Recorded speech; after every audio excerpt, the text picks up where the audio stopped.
Picture this. Two of America's most powerful voices, face to face, under blazing lights, with the entire nation watching. What happened next will become the most talked about moment in modern political theater. This is the story of how 7 words changed everything.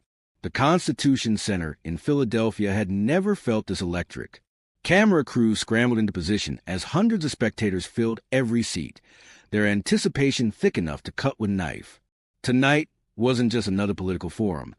It was a collision course between two fundamentally different visions of leadership. Barack Obama, the smooth-talking former president known for his measured wisdom, would share the stage with Donald Trump, the bombastic force of nature who had shaken Washington to its core. From the moment they entered, the contrast was unmistakable.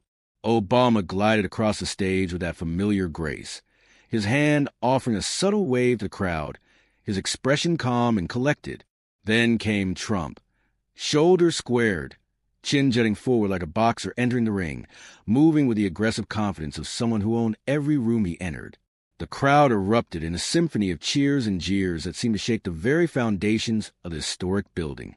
In the second row, a retired teacher from Scranton gripped her purse tighter, her eyes locked on the stage as if witnessing history unfold. A college student in the back frantically adjusted his phone, already live-streaming to friends who were glued to their screens across the country. The press pool scribbled notes with the intensity of war correspondence, sensing that tonight would be different. The moderators, 2 seasoned journalists who had refereed countless political battles, sat between these titans attempting to project authority. But even they seemed to understand they were about to witness something unprecedented. One leaned toward her microphone, her voice steady but betraying just a hint of nervousness. Tonight, we explore the future of American democracy, how we protect it, strengthen it, and ensure every voice is heard.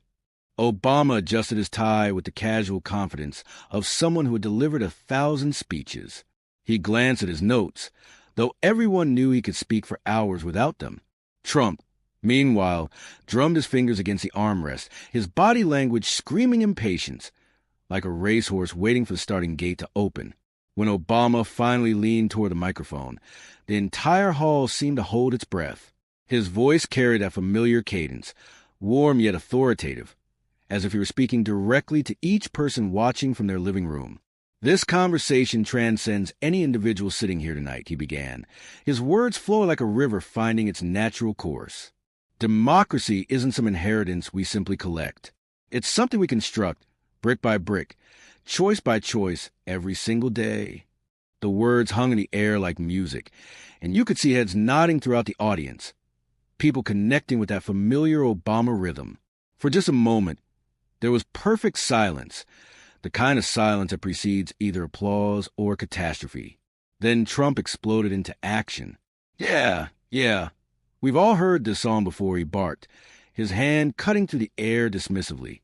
His voice shattered Obama's careful cadence like a hammer through glass. Same old speeches, same old promises that never delivered anything. The audience fractured instantly. Nervous laughter mixed with groans of frustration. The moderators exchanged glances that said everything. Here we go. But this was just the opening salvo in what would become an epic battle of wills. Obama sat back slightly, his expression unchanged, letting Trump's interruption echo through the hall. The contrast was stunning. One man maintained his composure, while the other charged forward like a bull seeing red.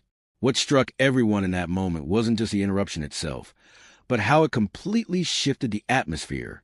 The careful thoughtfulness that Obama had cultivated was replaced by raw confrontation.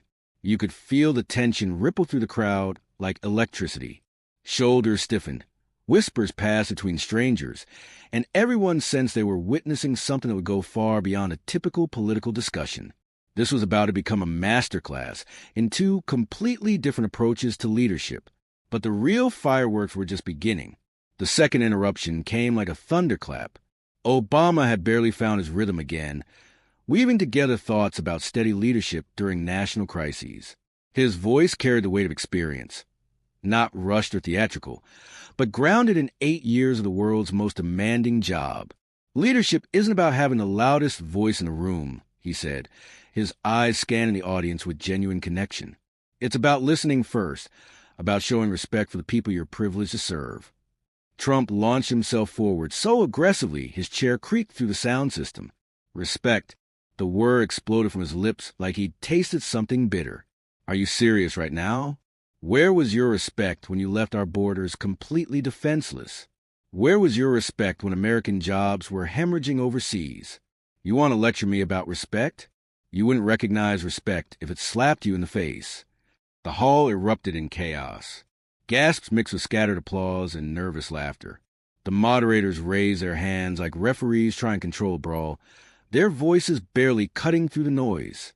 Gentlemen, please, let's maintain some order here. But Trump was in full combat mode now, leaning into his microphone as if addressing one of his massive rallies rather than a thoughtful forum. I built empires while you gave speeches. I created thousands of jobs while you created nothing but debt and division, always with a smooth talk, never with the results. For the first time that evening, Obama turned to face him directly, not with anger, but with that steady gaze that had unnerved world leaders and calmed nervous allies. His hands remained perfectly still on the table, one thumb tapping a slow, deliberate rhythm, as if keeping time with his thoughts. Donald, he said, his voice cutting through the chaos with surgical precision, if you're planning to interrupt me, could you at least let me finish a complete sentence first? The crowd's response was instantaneous and overwhelming. Applause thundered through the hall, mixed with laughter that seemed to release all the tension that had been building. Even some people who hadn't been sure which side they were on found themselves clapping along, swept up in the moment.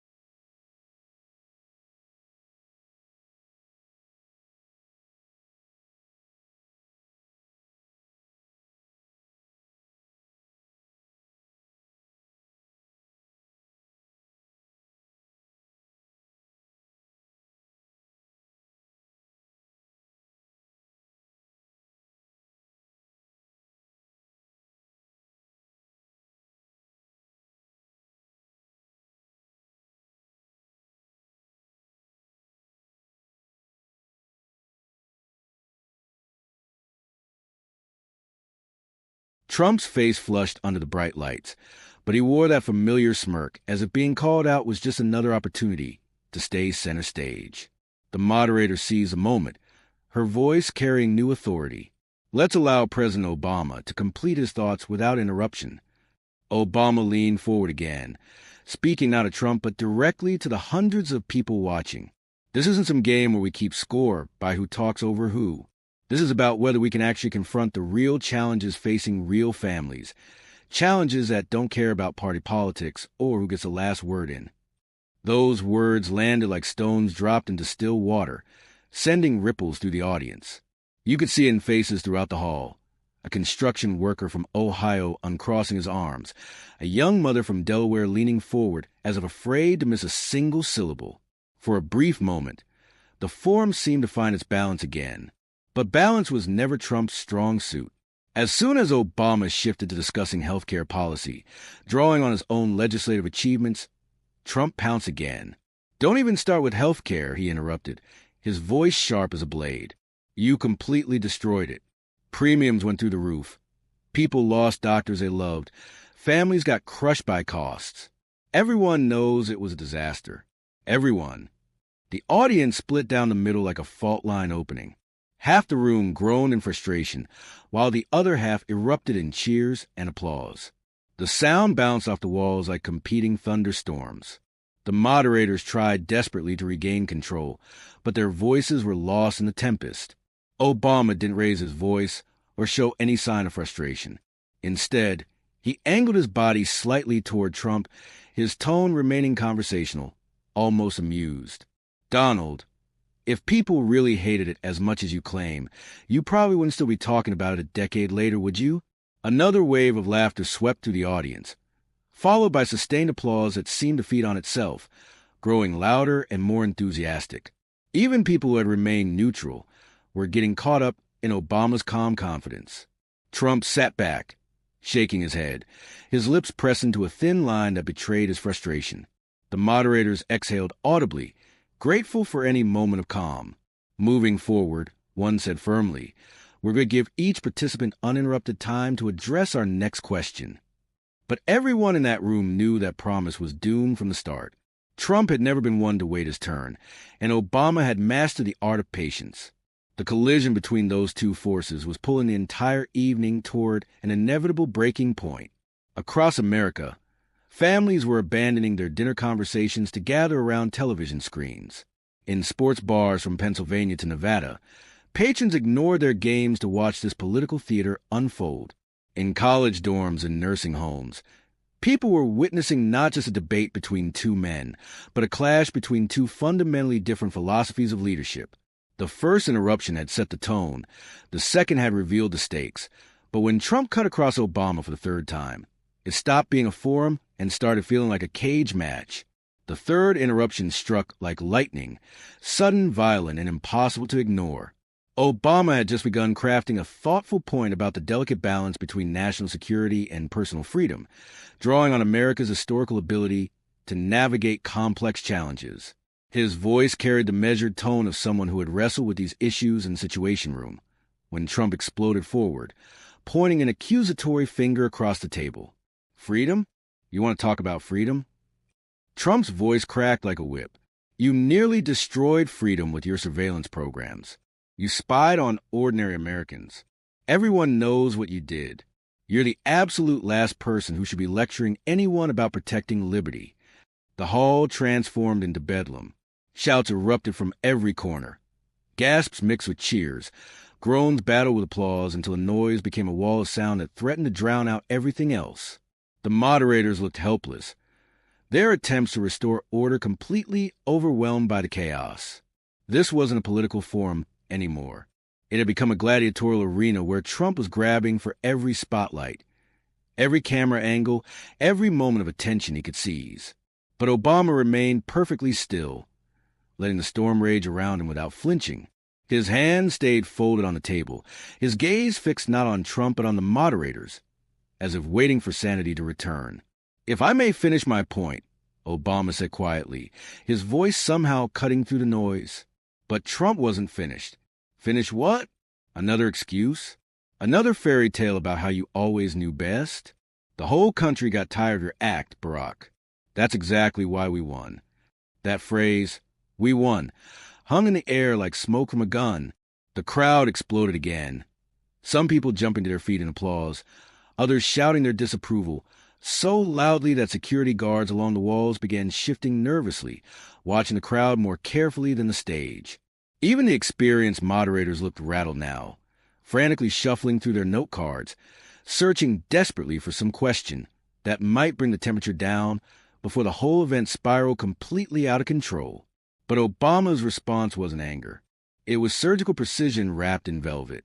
He tilted his head slightly, as if considering Trump's words with genuine curiosity before gently setting them aside.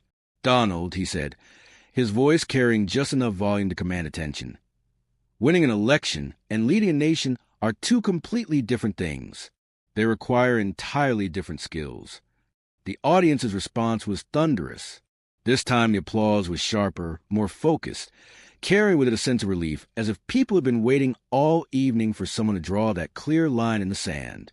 Cameras zoomed in on faces throughout the crowd, a veteran in uniform wiping his eyes, a teenager gripping his father's arm, an elderly woman nodding in rhythm with every word. Trump scowled, his head shaking in obvious frustration, but he couldn't help himself. He leaned back into his microphone, cutting off Obama before he could continue. "Save me the lecture. You gave us 8 years of complete failure. 8 long years. Nobody respected America anymore. You made us weak on the world stage." The moderators tried again to intervene. "Mr. Trump, please allow the president to complete his response." But the moment was already careening beyond their control. This wasn't an interruption anymore. It was total war. Obama, however, remained an island of calm in the hurricane. He waited, letting Trump exhaust his rant, letting the audience release their reactions, and only then did he speak. His voice was quieter now, almost gentle, but that softness gave his words devastating power. "I'll tell you what really weakens America," Obama said, each word carefully chosen. "It's when we start treating our fellow citizens like enemies instead of neighbors. It's when leaders mistake shouting for problem solving. That doesn't make us stronger. It makes us smaller." The applause that followed was like nothing the Constitution Center had ever heard. It rolled through the hall in waves, building and cresting, carrying with it 8 years of pent-up frustration with political chaos. People weren't just clapping because they agreed. They were applauding because they recognized a moment of clarity in an ocean of confusion. Trump muttered something into his microphone, but whatever punch it might have carried was lost. For the first time all evening, his momentum had stalled. People in the audience felt it, viewers at home sensed it, and the moderators seized their chance. "We need to move forward to our next topic," one announced, her voice carrying new confidence. "Both participants will have equal time to respond." The camera swept across the audience again, capturing faces lit with excitement, not just because of what Obama had said, but because of how he had said it, with calm authority triumphing over chaos, with composure silencing noise. But everyone knew Trump wasn't capable of backing down. His interruptions weren't strategy. They were instinct. And the fourth one, when it came, would push everything to the breaking point. By the time the fourth interruption arrived, the atmosphere in that historic hall had become electric with tension. The audience was no longer passively watching.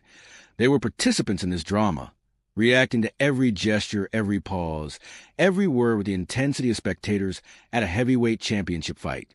The moderators had chosen their next question carefully, hoping to steer the conversation towards something constructive. "How do you envision America healing from years of political division?"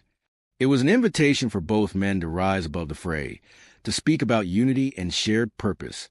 Obama cleared his throat and leaned forward, his voice carrying that familiar tone of thoughtful reflection.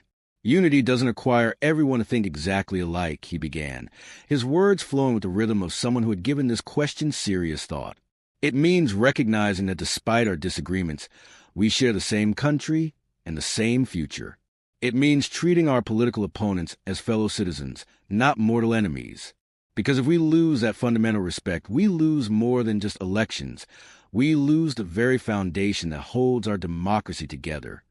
The audience responded with gentle applause, heads nodding throughout the hall as people connected with that vision of a less divided America. For a moment, it seemed like the evening might find its way back to thoughtful discourse. But that moment lasted exactly as long as it took Trump to lean forward. Respect. The word shot out his mouth like a bullet. "You want to talk about respect while your administration spied on me, tried to destroy me, tried to rig the entire system against me? Don't lecture me about respect when you don't have the first clue what it means. The American people remember exactly what you did." The hall exploded into chaos more intense than anything they'd witnessed yet. Applause battled with boos, cheers fought against groans, and for a terrifying moment it felt like the walls themselves might crack under pressure. Both moderators spoke at once, their voices completely drowned by the crowd. Security guards moved closer to the aisles, their eyes scanning for any sign that the verbal combat might spill into something more dangerous. Obama didn't respond immediately. He sat back in his chair, one hand pressed his chin, his eyes studying Trump with the kind of focused attention a chess master gives to a particularly interesting move. The silence stretched just long enough for the tension to become unbearable, for people to lean forward in their seats, sensing that something significant was about to happen. When Obama finally leaned toward his microphone, his tone was light, almost conversational, but his words cut like a surgeon's scalpel.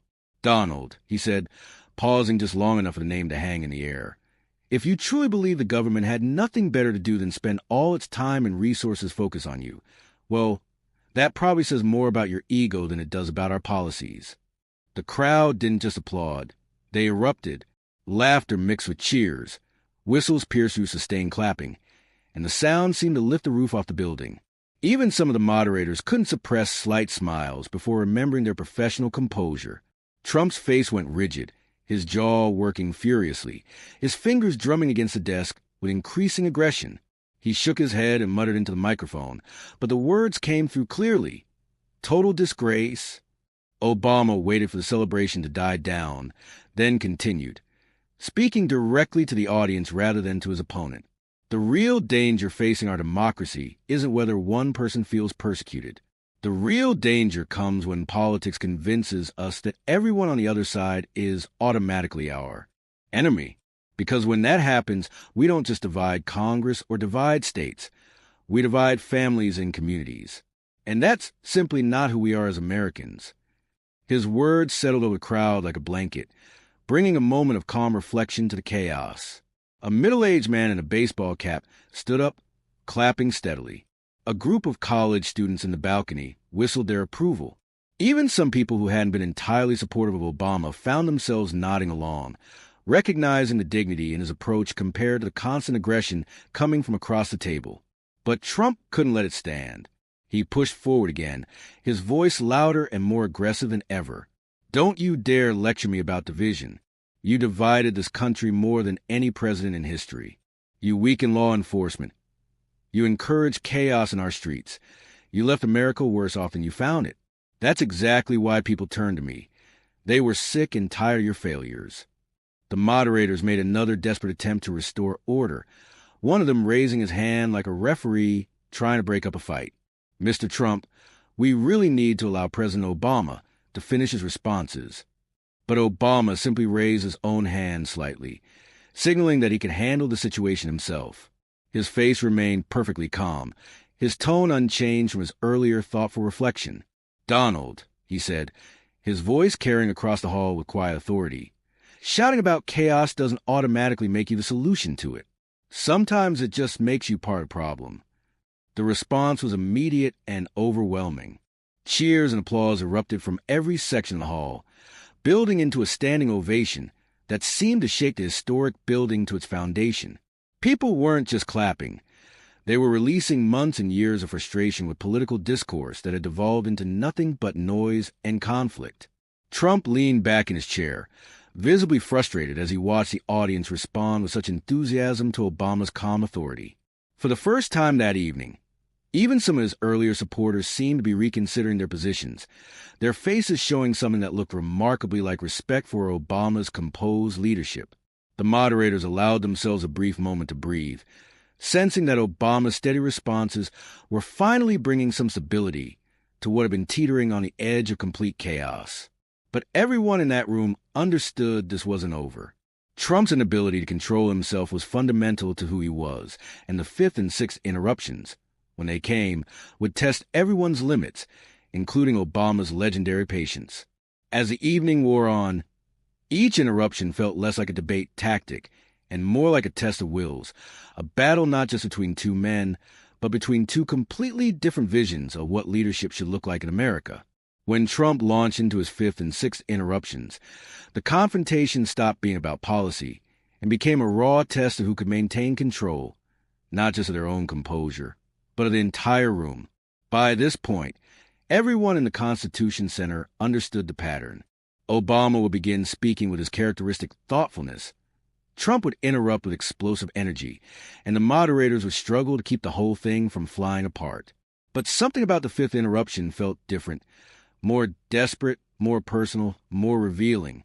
The topic was foreign policy, an area where Obama's deliberate approach and long-term thinking had always been his strength. He began describing how successful alliances were built on mutual respect and shared commitment. When nations trust each other, he said, his voice carrying the weight of 8 years spent navigating complex international relationships. When partnerships are built on cooperation rather than intimidation, America doesn't stand alone when crises arise. That's what keeps us safe and prosperous in an interconnected world. Trump exploded forward with such force that his chair creaked audibly through the sound system. Alliances, his voice thundered to the hall, sharp enough to make people in the back rows wince. You gave everything away to our so-called allies. You bowed down to foreign leaders while they walked all over America. I stood up to them, made them pay their fair share for once. You just rolled over and let them take advantage of us. The crowd fractured into competing storms of noise, half cheering Trump's aggressive nationalism, half groaning at another interruption. The moderators looked like they might lose their composure entirely. their attempts to restore order lost in chaos. Obama didn't move right away. He glanced briefly at Trump, then back at the audience, before leaning slightly toward his microphone. When he spoke, his voice was calm and low, but every syllable carried perfect clarity. "Donald," he said, his tone almost conversational, "diplomacy isn't about walking into rooms and demanding everyone pay you money. It's about building the kind of trust that means when America faces a real crisis, we're not facing alone. That's what actually keeps our country secure."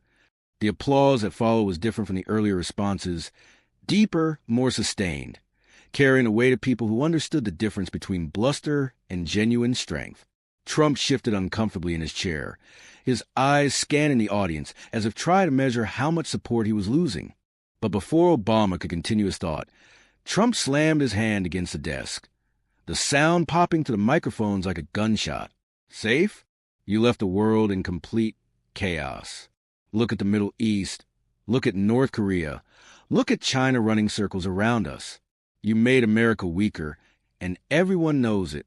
Everyone." This time the crowd's reaction was volcanic. Cheers and boos blended into a roar so loud that the moderators' voices were completely inaudible. Security guards exchanged concerned glances, their hands moving instinctively toward their radios. One moderator practically shouted into her microphone, "Mr. Trump, please allow President Obama to respond without interruption." But Trump wasn't backing down. He leaned closer to his microphone, his eyes narrowed, his grip tight on the stand. "Weak," he repeated, hammering the word like a nail. "That's what you were. Weak with our enemies, weak with our allies, weak everywhere that mattered." The repeated word became a weapon, echoing through the hall, and that's when something shifted in Obama's demeanor. He leaned back in his chair, not in defeat, but in what looked like strategic positioning. His shoulders relaxed, as if he were settling into the chaos rather than fighting against it. He let the audience noise rise and fall naturally before speaking, his voice softer than Trump's but somehow commanding more attention. "If you think strength is measured by how loudly you can shout, then maybe you've been confusing noise with actual leadership. But real strength, the kind that matters, is measured by whether you leave your country better than you found it." The crowd's response was electric. Applause rolled across the room in steady waves that refused to die down. People weren't just clapping. They were standing, whistling, some even stamping their feet in rhythm. The sound had a deliberate persistence that seemed to push Trump physically back in his chair. Trump forced a smile, but his jaw was visibly tense, his hand gripping the microphone so tightly his knuckles went white. He muttered something under his breath, but the sound didn't carry this time. The moderators finally exhaled as if they'd been holding their breath for several minutes. "Please continue, President Obama," one of them said, her voice carrying genuine relief.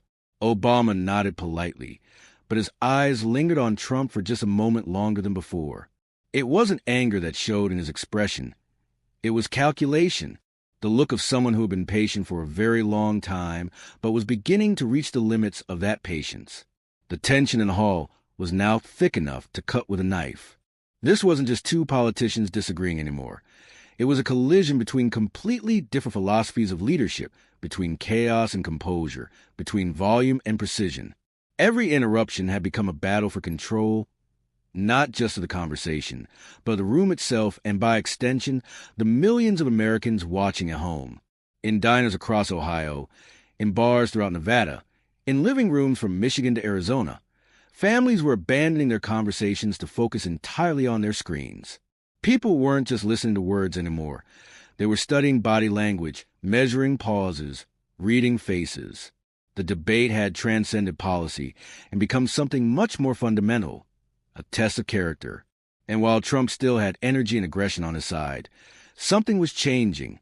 The interruptions were starting to feel less like strategic moves and more like the desperate flailing of someone losing control. Even some of his supporters were beginning to shift uncomfortably in their seats, their faces showing faint embarrassment as the interruptions piled up. Obama, meanwhile, seemed to grow calmer with each outburst. If anything, Trump's inability to control himself was making Obama's eventual responses land with even greater force. He wasn't just speaking anymore. He was timing his words, using the interruptions themselves as part of his rhythm, turning Trump's own tactics against him. The fifth and sixth interruptions had pushed the tension to nearly unbearable levels. Everyone in that hall, and millions watching at home, could feel it. Something had to give. The pattern couldn't continue forever. And it was a pause before Obama's seventh response that would transform what looked like just another political shouting match into a moment that would be remembered for years to come. The silence before Obama's seventh line stretched like a hell breath across the entire Constitution Center. After 6 interruptions, after endless chaos, after Trump's relentless attempts to dominate every second of airtime, something in the atmosphere had shifted. It wasn't just tension anymore, it was expectation. Obama didn't rush to fill the silence. He sat back in his chair, completely relaxed, one hand resting lightly on the table. His gaze wasn't fixed on Trump, but seemed to be looking somewhere in the middle distance, as if he were not just choosing his words, but weighing the exact moment to deliver them. The pause was uncomfortable for Trump, who fidgeted constantly, adjusting his tie, tapping his fingers, glancing around as if silence itself were an enemy he couldn't defeat. But for the audience, that silence was magnetic. Conversation stopped. People stopped shifting in their seats. Hundreds of people simply stared at the stage, waiting. The pause stretched just long enough for everyone to understand that something significant was about to happen. Then Obama leaned forward, his voice calm and quiet, carrying easily through the hushed hall. "You know," he said, glancing briefly at Trump before looking back at the audience, "interruptions don't make arguments stronger. They just make them louder." The response was immediate. Applause, laughter, scattered shouts of agreement from throughout the crowd. Trump forced a smirk and leaned back in his chair, but his eyes showed clear irritation. Obama let the reaction continue for a moment, then kept speaking, his pace even more deliberate now. "When I was president, I learned something crucial about leadership," he continued, his voice measured and thoughtful. "If you spend all your energy cutting people off, you don't have any left to actually listen. And if you don't listen, you can't learn. And if you can't learn, you certainly can't lead." The applause that followed was different from anything they'd heard all evening. It wasn't wild or chaotic. It was sustained, meaningful, rolling through the hall in steady waves. People weren't just clapping because they agreed with a political point. They were responding to a fundamental truth about human communication, about respect, about the difference between leadership and performance. Trump leaned into his microphone, his voice sharp with frustration. "That's exactly your problem. Too much listening, not enough action. I act, I get results, I make things happen. You talked for 8 years and delivered absolutely nothing." But something crucial had changed in the room's dynamic. The interruption didn't carry the same devastating force as before. The crowd's response was scattered at best. Some clapping, a few cheers, but also audible groans from people who were clearly exhausted by the constant pattern. Obama didn't reply immediately. He waited again, letting the air settle around them. When he finally spoke, his words weren't sharp or defensive, but carried the quiet force of absolute certainty. "Donald," he said, his voice cutting through the noise without being raised, "the difference between action and chaos is simple. It's whether you're building something or just tearing things down. Anyone can shout. Anyone can break what others have built.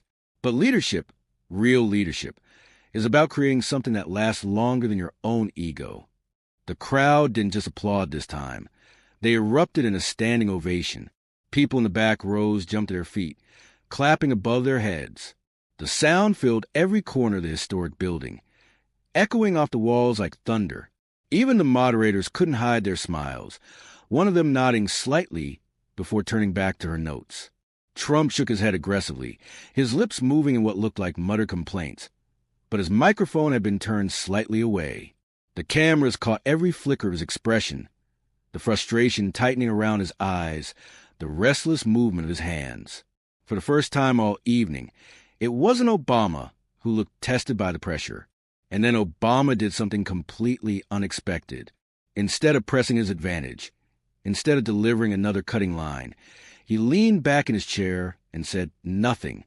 He simply waited, his eyes moving slowly across the audience, as if he were listening to them rather than performing for them. The silence wasn't awkward this time. It was powerful. It was ownership of the room in its purest form. The audience recognized what they were witnessing, a masterclass in control, in patience, in how silence itself could be more commanding than the loudest voice. The moderators found their voices again, steadier now than they'd been all evening. Thank you both. Let's move to our next question. But everyone in that room understood they weren't just moving to the next question. They were moving towards something that felt like conclusion. The momentum had shifted completely, and what Obama hadn't yet said was hanging in the air like a storm about to break. The seventh interruption was inevitable. It came exactly when everyone expected it, as if Trump simply couldn't help himself. And when Obama finally delivered his response to that seventh interruption, it didn't just silence Trump. It electrified the entire nation. The setup was perfect, almost too perfect to be coincidental. The moderator had barely begun asking about the responsibilities of leadership when Obama leaned toward his microphone. But before he could speak even a single word, Trump lunged forward with more aggression than he'd shown all evening. Responsibilities? The word exploded from his mouth, like he'd been waiting all night to use it. You were a complete disaster when it came to responsibility. You left this country divided, weaker, and bankrupt. Don't sit there acting like you understand anything about unity or leadership. You don't have a clue. Nobody believes your act anymore. The audience erupted in the most chaotic response yet. Half the room was on its feet cheering. The other half was booing so loudly that the moderators had to practically shout to be heard. Security guards shifted nervously, hands moving toward their radios as the noise reached levels that felt dangerous. One moderator finally slammed her palm against the table, her voice cutting through the chaos. "Please, both of you, we need order here." But the noise continued, rolling to the hall like a wave that refused to break. Cameras swung wildly, tried to capture the raw emotion, the faces of people who were visibly exhausted by the constant interruptions. Some looked angry, others appeared embarrassed, and a few seemed to be silently pleading for someone to restore sanity to the proceedings. That's when Obama created the moment. He didn't look rattled or frustrated. He didn't try to shout over the crowd or gesture for quiet. Instead, he waited with the patience of someone who understood that all storms eventually exhaust themselves. He let the noise build, peak, and then slowly begin to fade until there was just enough quiet for his voice to cut through. Obama leaned forward slightly, his voice calm and conversational, as if he were speaking to a friend rather than addressing a hostile interruption. "Donald," he said, pausing just long enough for the name to register throughout the hall, "if you have to interrupt me 6 times in 15 minutes, it says less about me and a whole lot more about how afraid you are of what I'm about to say." The silence that followed was absolute. For maybe 3 seconds, the Constitution Center was quieter than it had been since the doors first opened. Then the hall exploded in a way that defied description. The applause wasn't just loud, it was seismic. People didn't just stand, they jumped to their feet as if pulled by invisible strings. Whistles pierced through sustained clapping, voices shouted yes, and the sound seemed to lift the roof off the building. But it wasn't just noise. It was catharsis, a release of all the tension that had been building through 6 earlier interruptions, all the frustration with political discourse that had devolved into nothing but shouting matches. People were applauding not just a clever line, but a moment of clarity in an ocean of chaos. Trump blinked. His mouth opened, then closed. For the first time that evening, possibly the first time in years, he had no ready comeback, no instant dismissal, no loud retort to throw back across the table. His silence was more telling than any of his earlier interruptions had been. Obama didn't gloat or press his advantage. He simply sat back, his hands folded on the table, letting the audience respond. His face showed no triumph, just the composed confidence of someone who had finally said exactly what needed to be said. The moderators looked at each other with expressions that said everything. They knew they had just witnessed a moment that would define the entire evening, possibly the entire political season. The applause kept building, refusing to die down, rolling through the hall like surf against the beach. People in the balconies stamped their feet in rhythm. In the front rows, elderly attendees clapped until their palms turned red. Even some people who had cheered Trump's earlier interruptions now sat back in their chairs, their faces showing something that looked remarkably like grudging respect.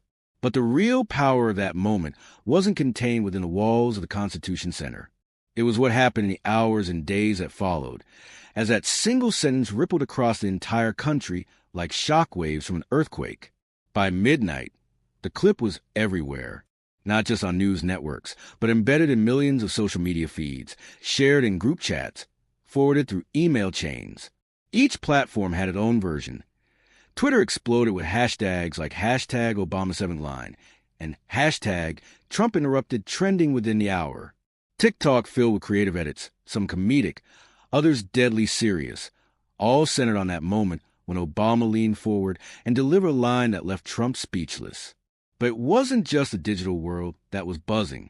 In diners the next morning, television screens above coffee counters showed the replay on every channel. Truckers at highway stops watched between bites of eggs and bacon. University students passed phones around lecture halls, whispering Obama's line word for word to friends who had somehow missed it. At a small bar in Erie, Pennsylvania, a group of locals gathered around a mounted television, beers in hand, watching the clip for what must have been the 5th time. One man, a construction worker still in his hard hat, shook his head and laughed. I've never seen Trump shut down like that. Not once. Obama didn't even raise his voice. A woman beside him, wearing a jacket with an American flag patch, leaned forward intensely. That wasn't just a comeback. That was complete control of the room. Obama owned that stage without breaking a sweat. Across the country, the moment was sparking conversations that went far beyond politics. A father in Des Moines told his teenage daughter, "That right there is what I mean when I talk about real strength. It's not about who can yell the loudest. It's about staying calm when everyone else is losing their minds." His daughter nodded thoughtfully. It's like when you let me vent about school drama and then say one thing that makes it all make sense. Obama just waited for the right moment. They both laughed, but the lesson stuck. The viral moment had crossed over from political theater into everyday life, becoming a reference point for how to handle conflict with grace instead of aggression. Teachers across the country began incorporating the clip into their lessons about communication and debate strategy. A debate coach in Denver told her students, "Watch how Obama uses silence as effectively as words. Notice how Trump's inability to control himself actually became Obama's greatest weapon." That's a masterclass in psychological strategy. Students scribbled notes furiously, some already planning how they'd apply the technique in their own school competitions.